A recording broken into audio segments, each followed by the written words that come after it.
வணக்கம்மா, எல்லாரும் நல்லா இருக்கீங்களா? வெல்கம் டு தமிழ்மா சமையல். இன்றைக்கி நாம் உளுத்தம்பருப்பை வச்சு உளுத்தம்பருப்பு புட்டு செய்ய போகிறோம். அது எப்படி செய்யுதுன்னு பார்க்கலாம். இப்போது ஒரு கப்பு உளுத்தம்பருப்பு எடுத்திருக்கேன். ஸ்டவ் ஆன் பண்ணி கடாயை வச்சாச்சு. கடாயை காஞ்சிச்சு. இப்போ இந்த பருப்பை வறுத்துக்கலாம். நல்லா பொன்னிறமாக வறுத்துக்கலாம். நல்லா அடிக்கணமான கடாயை வச்சுக்கணும். நல்லா வாசனை வரணும். அப்போ தான் போட்டு செஞ்சால் நல்லாயிருக்கும். அப்போ தான் பருப்போட பச்சை வாசனை வராமல் இருக்கும். பருப்பு நல்லா சவந்துடுச்சு, வாசனை வர ஆரம்பிச்சிச்சு. நல்லா இந்த அளவுக்கு நல்லா சவுக்கமாக வரணும், வறுபடணும். எடுத்துடலாம். இப்போ பருப்பு எல்லாத்தையும் தட்டில் போட்டாச்சு. அப்படியே ஆறட்டும். எந்த கப்பில் உளுத்தம் பருப்பு எடுத்தோமோ அதே கப்பில் அரை கப்பு புழுங்கல் அரிசி எடுத்திருக்கேன். இந்த அரிசியை நான் 3 முறை கழுவி கொஞ்சம் ஃபேன் காற்றுல காய வச்சிட்டேன். நீங்கள் சுத்தமான அரிசியாக இருந்தால் அப்படியே கூட போட்டு வறுத்துக்கோங்க. வறுத்து இதையும் சேர்த்து அதோட ஆற வச்சுட்டு நம்ம மிக்ஸி ஜாரில் போட்டு பொடி பண்ணலாம். அரிசி நல்லா வறுபட்டு வருது. நல்லா வாசனை வர அளவுக்கு வறுக்கணும். இதை நல்லா வாசனை வருது. நல்லா பொரி அரிசி மாதிரி வறுத்துக்கணும். நல்லா வறுபட்டுச்சு. இதை எடுத்து பருப்போடு சேர்த்து ஆற வச்சிடலாம். ஒரு 2 நிமிஷம் அப்படியே ஆறட்டும். ஆறினவுடனே மிக்ஸி ஜாரில் போட்டு பொடி பண்ணி வந்துடலாம். ஒரு அரை மூடி தேங்காவை எடுத்து மிக்ஸி ஜாரில் போட்டு ஒரு 4 ஏலக்காவை கூடவே போட்டு பொடி பண்ணி வச்சுருக்கேன். நீங்கள் ஏலக்காவை இது கூட போட்டு பொடி பண்ணல, இடித்து போட்டுக்கோங்க ஒரு 4 ஏலக்காவை.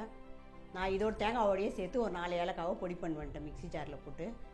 ஆறிடுச்சு. இப்போ மிக்ஸி ஜாரில் போட்டு பொடி பண்ணின்னு வந்துடலாம். ரொம்ப முழுமுழுன்னு அரைக்கணும்னு அவசியம் இல்லை. கொஞ்சம் குறப்பாக தான் இருக்கணும் புட்டுக்கு. இட்லி பாத்திரம் வச்சு 2 டம்ளர் தண்ணி ஊற்றியிருக்கேன். இந்த தண்ணி சூடாகட்டும். அதுக்குள்ளே அந்த புட்டு மாவை ரெடி பண்ணிடலாம். இதில் இந்த ஸ்டீமர் தட்டை வச்சிடலாம். இதை மூடி தண்ணி சூடாகட்டும். இந்த அளவுக்கு குறப்பாக அரைக்கணும். அரைச்சாச்சு. இதில் ஒரு 1/4 ஸ்பூன் உப்பு போட்டு தண்ணி தெளித்து மாவை ரெடி பண்ணிடலாம். இதில் ஒரு 1/4 ஸ்பூன் உப்பு போட்டுக்கலாம். நல்லா இதை கலரிக்கலாம். உப்பு ஃபுல்லாக வர அளவுக்கு கலரிக்கலாம். இப்போ லைட்டாக தண்ணி தெளித்து பிசைஞ்சிக்கலாம். புட்டு மாவு பதத்துக்கு பிசைஞ்சிக்கலாம். கொஞ்சம் கொஞ்சமாக தான் தெளித்து பிசையணும். நிறைய தண்ணி உடனே மொத்தமாக ஊற்றிடக்கூடாது. நல்லா அந்த கட்டியெல்லாம் பிசைகிறப்பயே உடச்சி விட்டுக்கணும். இன்னும் கொஞ்சம் தண்ணி தெளிச்சிக்கலாம். ஃபுல்லாக மாவு பிசையாச்சு. இந்த டம்ளரில் ஒரு 3/4 டம்ளர் தண்ணி ஆச்சு இது தெளித்து பிசைகிறதுக்கு. வறுத்து அரைச்ச மாவுன்றதுனால தண்ணி அதிகமாக தேவைப்பட்டுது. இதே ஈரம் மாவாக இருந்தால் ஒரு 1/4 டம்ளர் தண்ணி தான் இருக்கும். இந்த டம்ளரில் 3/4 டம்ளர் தண்ணி இதில் ஊற்றி பிசைஞ்சேன். இந்த அளவுக்கு பக்குவம் இந்த அளவுக்கு இந்த மாவு இப்படி பிடிச்சா இப்படி புளி வரணும். இந்த அளவுக்கு அந்த அளவுக்கு இருக்கணும். இதுதான் பக்குவம். இதை இந்த கட்டி கட்டியாக இருக்கிறதுனால இந்த மிக்ஸி ஜாரில் போட்டு இதே மாவு அரைச்ச அதே ஜாரில் போட்டு இது ஒரு ஓட்டின்னு வந்துடலாம். அந்த கட்டியெல்லாம் இதுவாகிறதுக்காக சும்மா லைட்டாக பல்ஸில் வச்சு ஓட்டின்னு வந்துடலாம். அரைக்கணும்னு அவசியம் இல்லை. அந்த கட்டியெல்லாம் உடையிறதுக்காக. தண்ணி சூடாகிடுச்சு. இப்போ இதில் ஒரு துணி போட்டுக்கலாம். அந்த ஸ்டீமர் தட்டில் ஈரம் பண்ணி போடணும் துணியை.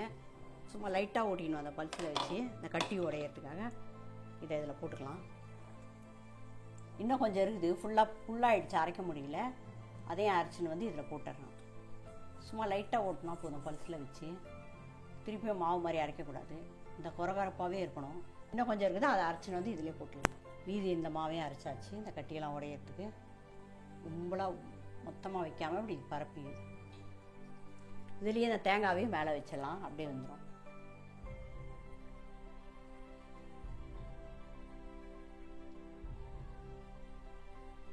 இதை மூடிடலாம். அப்படியே அந்த துணியை போட்டு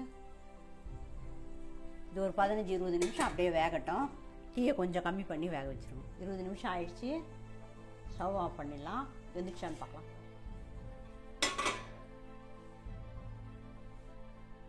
வெந்துடுச்சா பார்க்கலாம். நல்லா வெந்திருக்கு. வெந்துடுச்சு. மாவு மாதிரி கையில் ஓட்டல. நல்லா வெந்துடுச்சு. இப்போ எடுத்துடலாம். இதை நல்லா வெந்துடுச்சு. எடுத்துடலாம். ஃபுல்லாத்தையும் இதில் கூட்டிடலாம். நல்லா கட்டி இல்லாமல் இப்படி உடச்சி விட்டுடலாம். நல்லா கமகமன்னு வாசனையாக இருக்குது. இந்த உளுத்தம்பருப்பு புட்டில் இரும்பு சத்து இருக்குது, புரதச்சத்து இருக்குது, நார் சத்து இருக்குது. எலும்புக்கெல்லாம் ரொம்ப நல்லது. வளர்கிற குழந்தைங்களுக்கெல்லாம் அடிக்கடி உளுத்தம்பருப்பில் இந்த மாதிரி செஞ்சு கொடுங்க. பெண்களுக்கு முக்கியமாக ரொம்ப நல்லது. அடிக்கடிக்கு இடுப்பு வலி, கால் வலி, கை வலியெல்லாம் வராமல் இருக்கும் சாப்பிட்டா.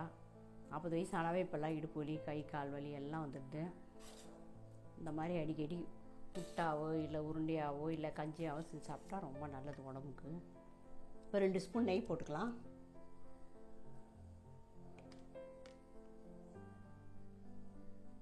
இனிப்புக்கு நாட்டு சக்கரை போட்டுக்கிறேன் நான். நீங்கள் நாட்டு சக்கரை இல்லை வெல்லம் இல்லை பனங்கற்கண்டு வெள்ளை சக்கரை எது வேணால் போட்டுக்கோங்க. உங்கள் இனிப்பு தேவையான அளவு போட்டுக்கோங்க. நான் ஒரு 4 ஸ்பூன் போட்டுக்கிறேன். உங்களுக்கு எவ்வளோ இனிப்பு வேணுமோ அவ்வளோ போட்டுக்கோங்க. ஃபுல்லாக அந்த நெய் இந்த இனிப்பெல்லாம் பரவுற அளவுக்கு நம்ம கலரிடலாம். அப்படியே லைட்டாக அந்த கட்டி எல்லாமும் உடச்சி விட்டு கலரிடலாம். ஃபுல்லாக தேங்காய் நெய் நாட்டு சக்கரை எல்லாத்தையும் போட்டு கலரிட்டேன். ரெடி ஆகிடுச்சு புட்டு. கொஞ்சம் தேங்காவை மேலே தூவிக்கலாம். ஏற்கனவே வேக வைக்கிறப்போ நம்ம கொஞ்சம் போட்டோம், 3/4 தேங்காவை போட்டோம். இப்போ 1/4 தேங்காய். சுவையும் சத்தும் நிறைந்த உளுத்தம்பருப்பு புட்டு ரெடி ஆகிடுச்சு. இதே மாதிரி நீங்களும் வீட்டில் உளுத்தம்பருப்பு புட்டு செஞ்சு சாப்பிட்டு பார்த்துட்டு எப்படி இருக்குன்னு கமெண்ட்ஸில் சொல்லுங்கள். நன்றி, வணக்கம். இந்த வீடியோ பிடிச்சிருந்தா நம்ம சேனலுக்கு சப்ஸ்கிரைப் பண்ணி சப்போர்ட் பண்ணுங்கம்மா. நன்றி, வணக்கம்.